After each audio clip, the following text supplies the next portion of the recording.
بسم الله الرحمن الرحيم نحمده ونصلي ونسلم على رسوله الكريم أما بعد. قال رسول الله صلى الله عليه وسلم يقول الله عز وجل يا ابن آدم صل لي 4 ركعات من أول النهار أكفك آخرة.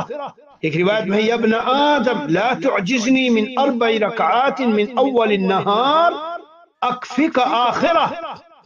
اور ایک روایت میں ہے یا ابن آدم اکفنی اول النہار ب4 رکعات اکفیک بہن آخر یومک. یعنی تمام روایات کا خلاصہ یہ ہے میرے عزیزو کہ اے ابن آدم، اے انسان، اے میرے ماننے والے بندے مومن، تو ہر دن صبح میں 4 رکعت پڑھ لیا. اگر اسے ہم چاشتی کی نماز کہتے ہیں تو میں دن بھر کے لیے تیری تمام ضرورتوں کو کافی ہو جاؤں گا. حضرت مجدد تھانوی رحمت اللہ علیہ نے جہاں اس کا تذکرہ فرمایا لکھا ہے خلاصہ کہ افسوس صبح سے شام تک کتنی مشکلات میں ہم پھرتے ہیں، مشقتیں اٹھاتے پھرتے ہیں، زحمتیں اٹھاتے ہیں، ادھر جائیں گے ادھر جائیں گے، یہ کوشش وہ کوشش، مگر خشوع و خضوع کے ساتھ، توجہ دھیان کے ساتھ یہ 4 رکعت ہم سے نہیں پڑھی جاتی.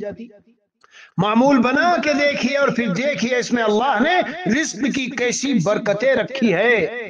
تو اس سنت کو بھی اپنائیے زندگی بھر کے لیے. اللہ ہمیں بھائی دین پر صحیح معنی میں چلنے والا بنا دے، اور جس لمحے کی اور جس زندگی کے جس سانس میں، جس قدم پر، جس لمحے میں جو سنت ہے، اللہ تعالی ہماری زندگی میں بس ہمیں لانے کی توفیق دے.